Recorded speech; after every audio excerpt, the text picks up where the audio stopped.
بسم اللہ الرحمن الرحیم، السلام علیکم۔ یہ گروپ میں ایک بھائی نے سوال کیا ہے کہ کیا سید الشہداء حضرت امام حسین علیہ الصلوۃ والسلام کی شان میں قرآن مجید کی کوئی آیت نازل ہوئی ہے؟ اگر ہوئی ہے تو ذرا اس کے بارے میں ہمیں بتائیں۔ تو میرے بھائی، عرض یہ ہے کہ قرآن مجید میں خاص طور پر امام حسین علیہ السلام کی شان میں متعدد آیات نازل ہوئی ہیں۔ چونکہ امام حسین علیہ السلام اہل بیت علیہ السلام کے ایک فرد بھی ہیں، لہٰذا ہر وہ آیت جو کہ امام اہل بیت کی فضیلت میں نازل ہوئی ہے، وہ سب کی سب امام حسین علیہ السلام کے بارے میں بھی ہیں۔ لیکن خاص طور پر امام حسین علیہ السلام کے حوالے سے جو آیات ہیں، ابھی میں صرف ان کا ذکر کروں گا۔ باقی جو جتنی بھی آیات اہل بیت کے بارے میں ہیں، وہ سب کی سب چونکہ امام حسین کے بارے میں بھی ہیں، لہٰذا ان کو بھی امام حسین کے بارے میں ہی کنسیڈر کیا جائے۔ علماء اہل سنت کا کہنا ہے کہ اہل بیت کی شان میں 360 آیات نازل ہوئی ہے، جبکہ علماء اہل تشیع کا کہنا ہے کہ اہل بیت کی شان میں 530 آیات نازل ہوئی ہیں۔ لیکن اس وقت جو ہے وہ ہم ان آیات کا ذکر نہیں کر رہے، بلکہ ہم صرف ان آیات کا ذکر کریں گے جو خالصتاً امام حسین علیہ السلام کے بارے میں نازل ہوئی ہیں۔ ان میں پہلی آیت جس کا میں ذکر کرنا چاہتا ہوں، وہ سورہ احقاف کی آیت نمبر 15 ہے۔ اللہ تعالیٰ فرماتا ہے کہ اور ہم نے انسان کو اپنے ماں باپ کے ساتھ نیکی کرنے کی وصیت کی ہے، اس کی ماں نے اسے تکلیف سے حمل میں رکھا اور اسے تکلیف سے جنا۔ اس آیت کی تفسیر میں تفسیر صافی کے صفحہ نمبر 463 پر بحوالہ کافی امام جعفر صادق علیہ السلام سے منقول ہے کہ جب یہ آیت نازل ہوئی تو امام حسین علیہ السلام جناب فاطمہ زہرا سلام اللہ علیہا کے حمل میں تھے۔ تو جبرائیل علیہ السلام نے حضرت صلی اللہ علیہ وسلم کی خدمت میں حاضر ہو کر کہا کہ ان قریب جناب سیدہ فاطمہ زہرا سلام اللہ علیہا ایک بچے کو جنم دیں گی جسے آپ کے بعد آپ کی امت قتل کر دے گی۔ بس جناب فاطمہ سلام اللہ علیہا کو امام حسین کا حمل ٹھہر گیا تو جناب فاطمہ سلام اللہ علیہا اور اس حمل سے رنج ہوا، اور جب اس بچے کی ولادت ہوئی تو پھر بھی رنج ہوا۔ تو حضرت صلی اللہ علیہ وسلم نے فرمایا کہ دنیا میں کوئی ماں نظر نہ آئے گی جو بیٹی کی ولادت سے رنجیدہ ہو، مگر جناب فاطمہ زہرا سلام اللہ علیہا کو رنج اس لیے ہوا کہ انہیں علم ہو چکا تھا کہ ان کا یہ بچہ بڑے ظلم کے ساتھ قتل کر دیا جائے گا۔ جبرائیل علیہ السلام پھر نازل ہوئے اور فرمایا کہ یا رسول اللہ تعالیٰ آپ پر سلام بھیجتا ہے اور آپ کو خوشخبری دیتا ہے کہ وہ اس فرزند کی اولاد میں ولایت، امامت اور وصایت کو مقرر کرنے والا ہے۔ حضرت صلی اللہ علیہ وآلہ وسلم نے فرمایا کہ میں راضی ہوں۔ پھر جناب فاطمہ زہرا سلام اللہ علیہ کو یہ خوشخبری سنائی تو وہ بھی راضی ہو گئی۔ امام جعفر صادق علیہ السلام فرماتے ہیں کہ امام حسین نے فرمایا ہوتا اسلم من ذریتی، نہ فرمایا ہوتا تو آپ کی کل اولاد امام ہی امام ہوتی۔ پھر فرمایا کہ امام حسین علیہ السلام نے جب فاطمہ سلام اللہ علیہ کا دودھ پیا اور نہ کسی اور عورت کا، بلکہ وہ حضرت کی خدمت میں لائے جاتے اور حضرت اپنا انگوٹھا ان کے منہ میں دے دیتے جس سے وہ اتنا چوس لیتے کہ 2-3 دن کے لیے کافی ہوتا۔ بس امام حسین علیہ السلام کا گوشت جناب رسول خدا کا گوشت ہے اور خون رسول خدا کا خون ہے، اور سوائے یحییٰ بن زکریا علیہ السلام اور امام حسین علیہ السلام کے اور کوئی بچہ 6 ماہ کا پیدا ہو کر زندہ نہیں رہا ہے۔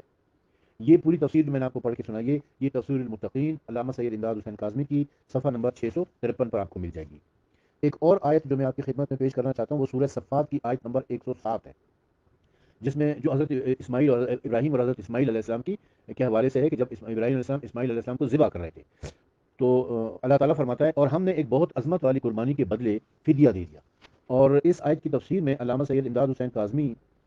نے صفحہ نمبر تفسیر المتقین کے صفحہ نمبر 584 پر لکھا ہے، یہ ایک طویل بحث کی ہے انہوں نے اس کے اوپر، بہت لمبی تفسیر لکھی ہے، اور انہوں نے لکھا ہے کہ یہ جو ذبح عظیم ہے، ذبح عظیم جس کا ذکر قرآن مجید میں آیا ہے اس آیت میں سورہ صفات کی آیت نمبر 107 میں، اس سے مراد امام حسین علیہ السلام کی قربانی ہے۔ ایک اور آیت سورہ دخان کی ہے، سورہ دخان کی آیت نمبر 29، جس میں اللہ تعالیٰ فرماتا ہے کہ پس ان پر نہ تو آسمان اور زمین روئے ہیں اور نہ ہی انہیں مہلت دی گئی ہے۔ اس آیت کی تفسیر میں تفسیر جامع البیان علامہ جریر الطبری کی ہے، تفسیر نیشاپوری نظام الدین نیشاپوری کی ہے، تفسیر در منصور جلال الدین سیوطی کی ہے، اور تفسیر فتح البیان صدیق حسن خان بھوپالی کی ہے، تفسیر علامہ ابن کثیر کی ہے، اور اہل سنت کی دیگر کتابوں الحج المطالب کے صفحہ نمبر 347 پر،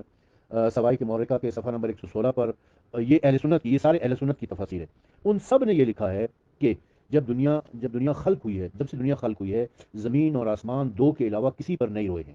ان میں سے ایک حضرت یحییٰ بن زکریا علیہ الصلوۃ والسلام ہیں اور دوسرے حضرت امام حسین بن امام علی علیہ الصلوۃ والسلام ہیں۔ جب امام حسین علیہ السلام شہید کیے گئے تو زمین اور آسمان 4 مہینے تک روتے رہے ہیں۔ اس آیت کے علاوہ ایک اور آیت میں آپ کی خدمت میں پیش کروں، سورہ نساء کی آیت نمبر 141، جس میں اللہ تعالیٰ فرماتا ہے کہ اور اللہ کافروں کے لیے مومنوں پر غالب آنے کی کوئی راہ ہرگز قرار نہیں دے گا۔ اس آیت کی تفسیر میں بھی بڑی لمبی تفسیر ہے، میں اختصار کے پیش نظر صرف مختصر سا ترجمہ اور حوالہ بیان کر رہا ہوں کہ علامہ سید امداد حسین کاظمی نے صفحہ نمبر 129 پر اس آیت کی تفسیر میں لکھا ہے کہ یہ بھی امام حسین علیہ السلام کے بارے میں ہی نازل ہوئی ہے۔ سورہ آل عمران کی آیت نمبر 86 تا 88، یعنی 86، 87 اور 88، یہ 3 مسلسل آیاتیں ہیں۔ جس میں اللہ تعالیٰ فرماتا ہے کہ اللہ تعالیٰ اس قوم کو کیسے منزل مقصود پر پہنچائے جو اپنے ایمان کے بعد کافر ہو جائے، حالانکہ وہ گواہی بھی دے چکی تھی کہ رسول برحق ہے اور ان کے پاس دلیلیں بھی آ چکی ہیں، اور اللہ ظالموں کی قوم کی ہدایت کی توفیق نہیں دیتا۔ ان لوگوں کی سزا یہ ہے کہ ان پر اللہ کے فرشتوں کی اور سب لوگوں کی لعنت ہے، اور وہ اسی میں ہمیشہ رہنے والے ہیں۔ ان کے عذاب میں کوئی کمی نہیں کی جائے گی اور نہ انہیں ڈھیل دی جائے گی۔ اس آیت کی تفسیر بہت لمبی ہے، لیکن مختصراً میں یہ عرض کر دیتا ہوں آپ کی خدمت میں کہ علامہ سید امداد حسین کاظمی اور دیگر بہت سارے مفسرین نے لکھا ہے کہ یہ آیت، اس آیت میں ایمان کے بعد کافر ہو جانے والا جو گروہ ہے وہ قاتلان امام حسین علیہ السلام کا گروہ ہے، کہ جن کے لیے اللہ اور لعنت کرنے والوں کی لعنت ہے، وہ ہمیشہ عذاب میں رہیں گے۔ ایک اور آیت جو سورہ فجر کی آیت نمبر 1 سے 5 تک، سورہ فجر کی آیت نمبر 1 سے 5، جس میں اللہ تعالیٰ فرماتا ہے کہ صبح کی قسم اور 10 راتوں کی قسم اور جفت اور طاق کی قسم اور رات کی کہ جب وہ ختم ہونے کو ہو، یقیناً اس میں عقل والوں کے لیے نشانیاں ہیں۔ سورہ فجر جس کو سورہ امام حسین علیہ السلام بھی کہتے ہیں، پوری ہی امام حسین علیہ السلام اور اہل بیت کی شان میں نازل ہوئی ہے، مگر اختصار کے پیش نظر ہم نے صرف یہاں پر پہلی 5 آیات کا ترجمہ آپ کی خدمت میں پیش کیا ہے۔ مولوی ڈپٹی نذیر احمد نے لکھا ہے کہ 10 راتوں سے مراد محرم کی 10 راتیں ہیں، اور اس کے علاوہ تفسیر در منصور جلال الدین سیوطی کی جلد نمبر 6 صفحہ نمبر 244 پر،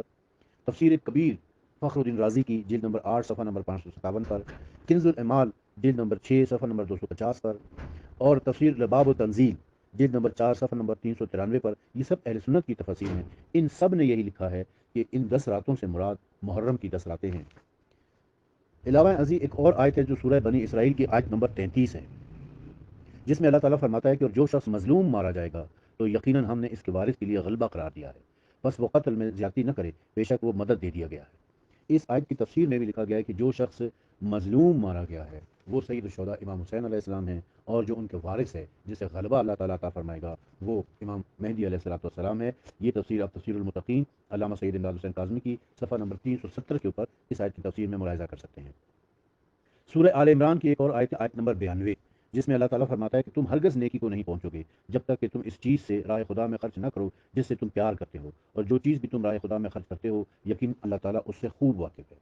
اس آیت کی تفسیر میں امام جعفر صادق علیہ السلام فرماتے ہیں کہ یہ تفسیر مجموع البیان میں بھی یہی کچھ لکھا ہوا ہے، تفسیر صافی میں بھی یہی لکھا ہوا ہے اس آیت کی تفسیر میں، کہ یہ امام حسین علیہ السلام کے بارے میں نازل ہوئی ہے کہ جنہوں نے راہ خدا میں اپنا سب کچھ قربان کر دیا تھا۔ سورہ بقرہ کی آیت نمبر 193، جس میں اللہ تعالیٰ فرماتا ہے کہ اور ان سے یہاں تک لڑو کہ فتنہ و فساد باقی نہ رہے اور دین صرف خدا کا ہو جائے، بس اگر وہ باز آ گئے تو سوائے ظالموں کے کسی پر زیادتی نہ کرنا۔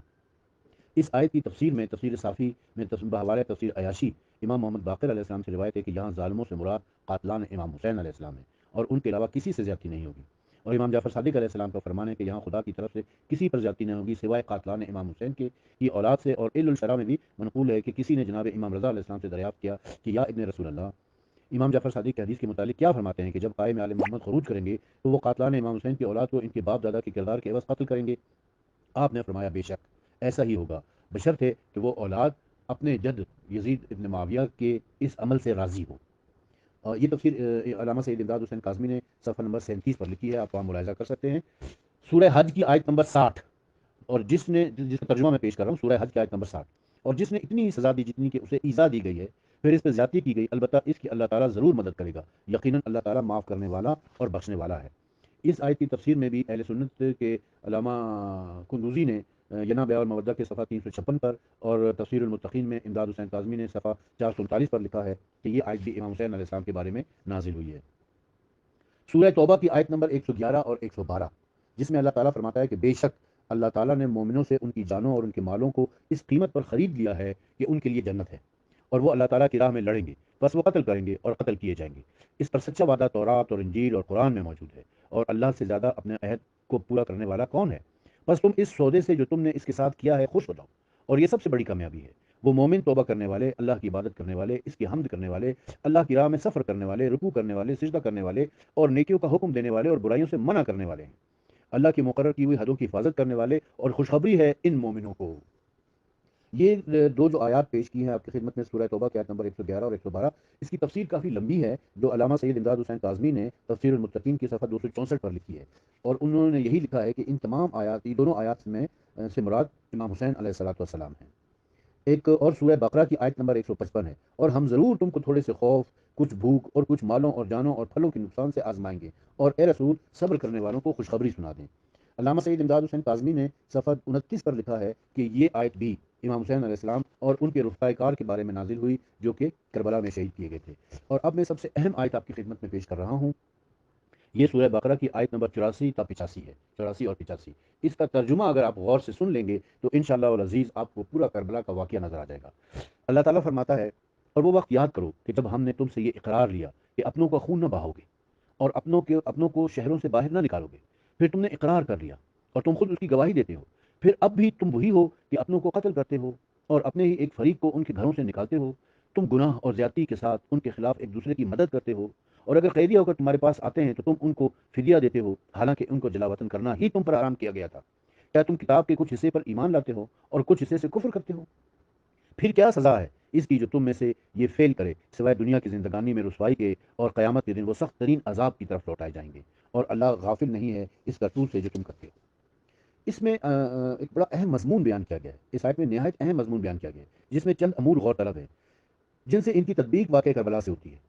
وہ کیا ہیں؟ پہلا امر، پہلا نقطہ، اس سے قبل کی آیت میں تخاطب بنی اسرائیل سے ہو جو بنی اسرائیل سے ظاہر ہے۔ دوسری یہ کہ اس آیت میں مخاطبہ حاضرین سے ہے، یعنی مسلمانوں سے۔ پہلا تخاطبہ بنی اسرائیل سے جس میں انہیں وہ عہد یاد دلایا گیا جو ان سے لیا گیا تھا اور جس کی انہوں نے خلاف ورزی کی تھی۔ اس دوسری آیت میں حاضرین مسلمانوں کو اس لیے کیا گیا کہ کوئی عہد یاد دلایا گیا۔